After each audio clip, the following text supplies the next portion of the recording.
خوش اومدید به یه ویدیو دیگه از بازی تیبتی. بچه ها یه مقدار این من رو ببینید یا خدا تیبتی چجوریه با باید الان این رو بزنید خدا سپیدونه دیگه چه دستر رو بسید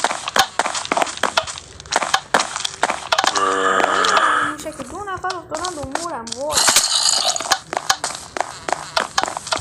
تماشایی که میتونم کنم اولش اینه که گنده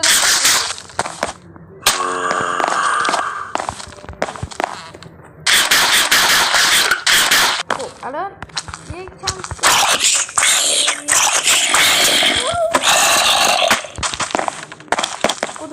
بودو از این طرف این میاد از این طرف امون نمیدار نباید امون بدم وای این درش اصلا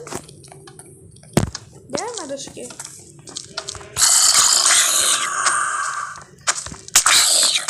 بچه اصلا من تیزی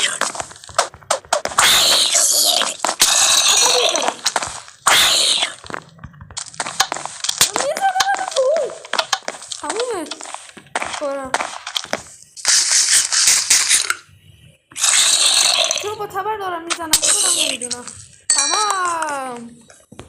Let's go win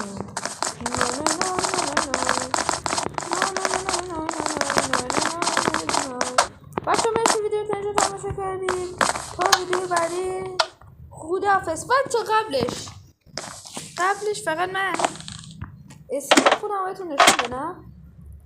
اینه هاش آقا اسکین واسه زیرو رو بیارم اسکین قبلیم زیاد باحال نبود اصلا قشنگ نبود اسکینم نکن